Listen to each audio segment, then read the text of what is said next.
Hello, hello, hello, and welcome to the latest HR on the Offensive Live. It's me, Chris Howard from Lace Partners, joined by the ever effervescent and fabulous Sian Beecham. Sian, how are you doing?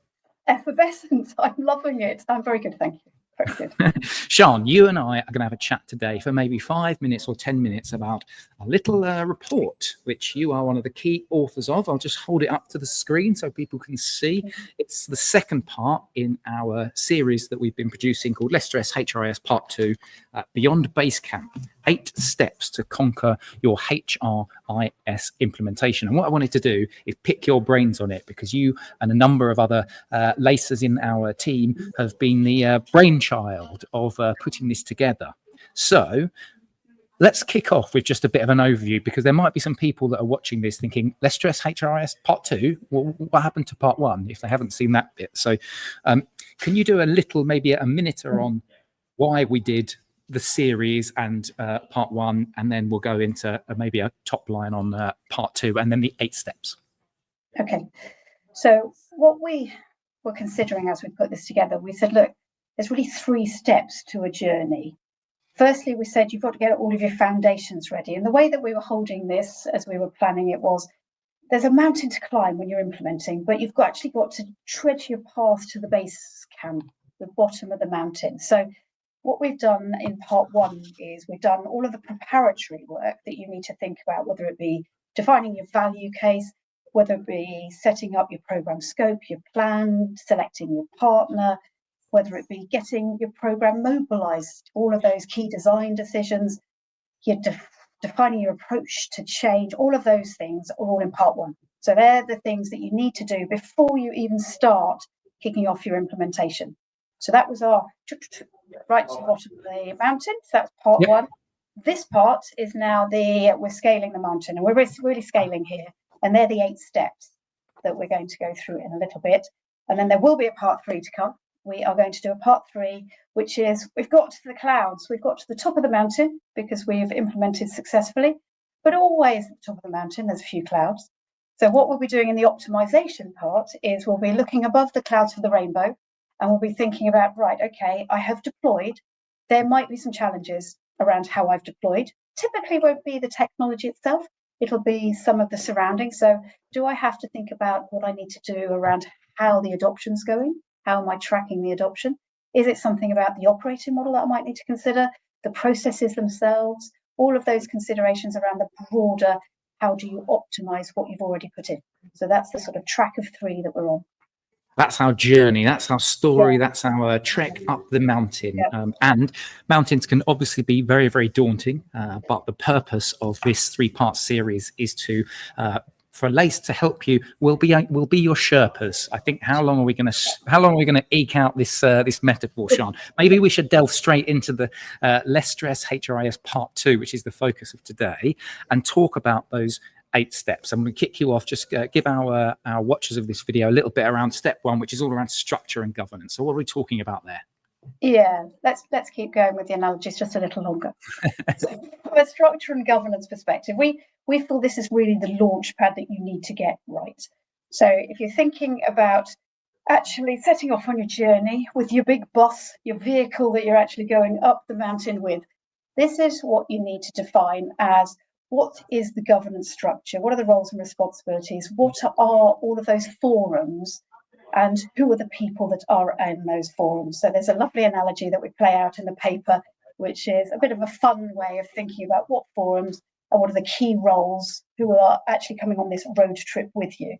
So a few pieces around why you need governance and the folks that are involved, the purpose, but also we do come back to who are the 4 key parties that are actually going to deliver this for you. Obviously the client, obviously the vendor that you've chosen under your Part 1, and then your SI, and then an advisory party, likely.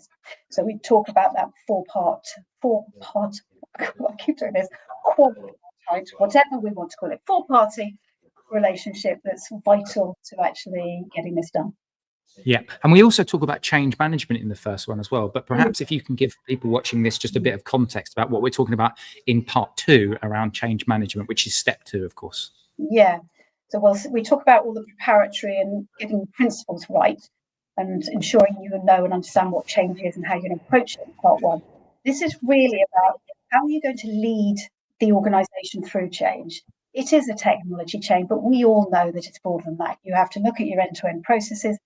This technology has to land in a broader operating model, and the operating model will change because you're putting self-service in, you're standardising the roles. So it's about how do the key stakeholders get engaged? How do you align your key stakeholders? How are you going to broadly role model and lead through change? That's one angle. And then we also look at what are the cultural changes that you need to be aware of to land and actually successfully look at increased adoption. What is it that you're going to do around some of the cultural change, behavioural change? And we start to talk about adoption and metrics and the importance of having those metrics defined up front. So that's the sort of flavour that we go to there. Love it. And then when we move into step 3, I like the way in which we've described step 3, which is we call it solution, which is getting the E balance right. So can you talk a little bit about what we're talking about there, and what do we mean when we're talking about the E balance? Yeah, we've talked previously in part 1, if you've got to design you've got to agree and align on your minimum viable product. And this is now, yes, that's fine, that's the solution scope, but there's always a tension point between the E's that you're trying to achieve, the employee experience, E, and then there's the efficiency. You're normally doing this for some cost reason. There is normally a value case driver around that, but also you're really there to enable business outcomes. So those are the 3 E's, and there's always tension points around how you're actually looking at those. And we've got some deeper dives into some things that we recommend folks do. There's more key design decisions that you'll be needing to think about with regards to the broader operating model, the service delivery model, the security model, all those sorts of things.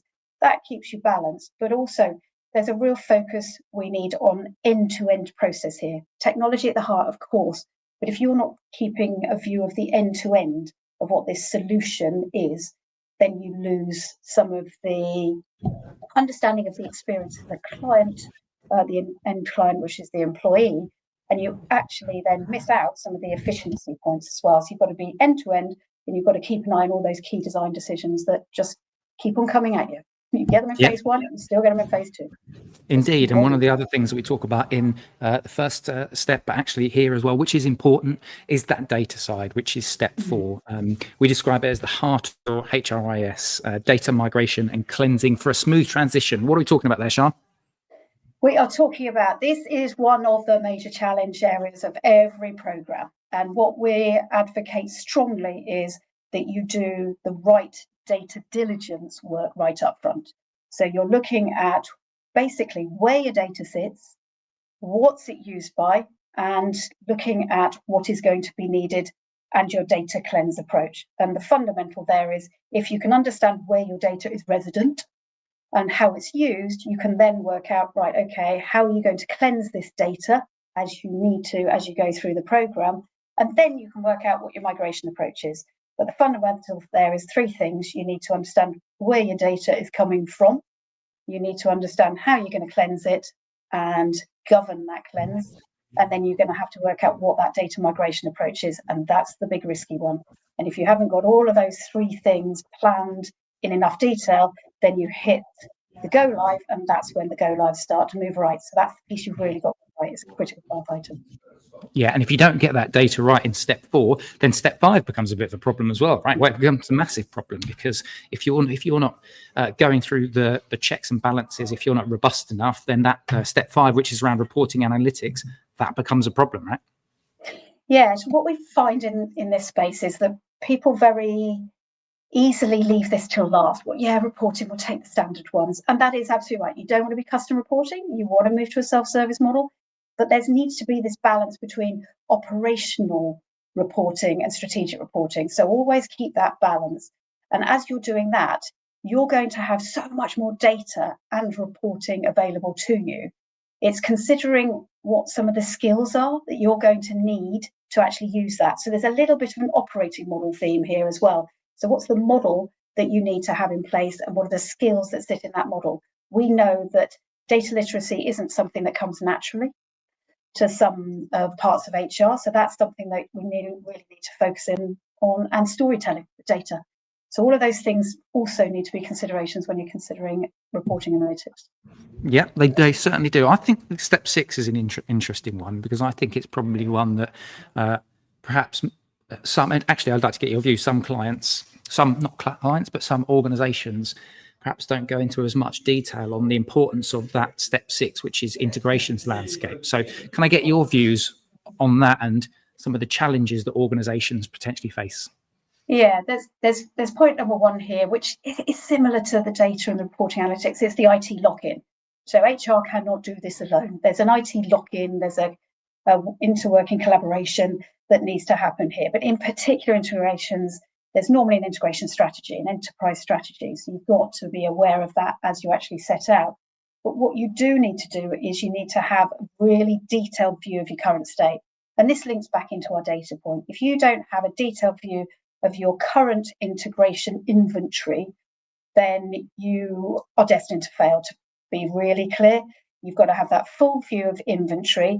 What are those integrations using data-wise, and which are going to be replaced, aren't going to be replaced? And then there's always a downstream impact. So it is a full environment or landscape view you need. And one of the things that people miss out on here is the prioritization angle. You're not probably going to get through everything. It's another risky area. It's one of the other top risks of go live delays.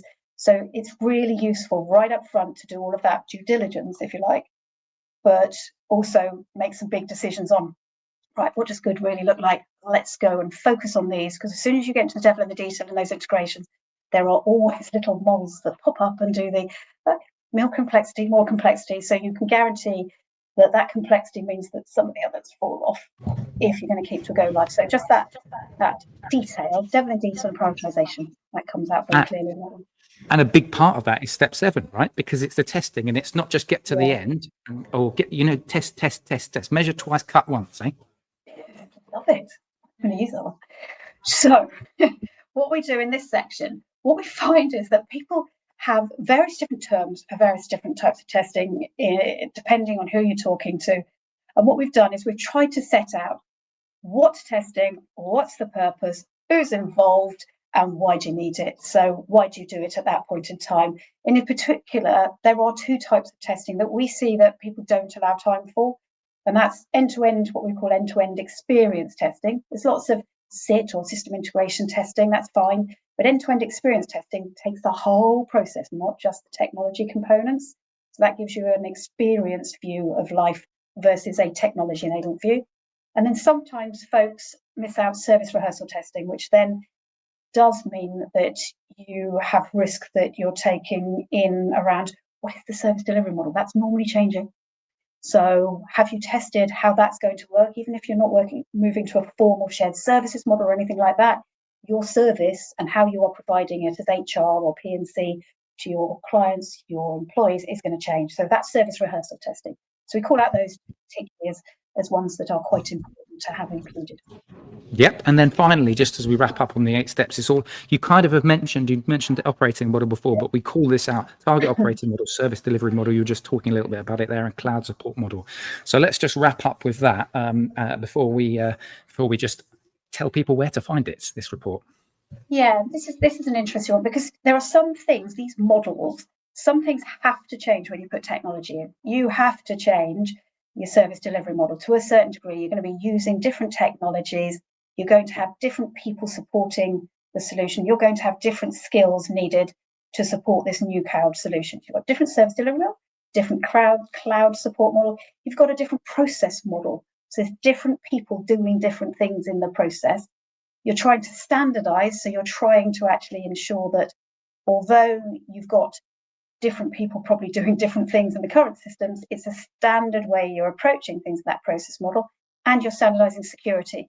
So all of those things you do anyway. So that is all stuff that you've got to consider. What we find is that some of the most successful deployments actually look at that and say, whoa, hang on, if I'm looking at all of that, maybe I should actually thinking about my broader HR or P&C operating model. What does that need to be? Is it supporting agility, growth, customer intimacy? What is it that it's really in aid of? And just having that intent actually helps inform some of the decisions in the other areas. thinking about that right up front and just keeping that consistent as you go through. Yep, absolutely brilliant. So that is the a quick whistle-stop tour of the eight steps.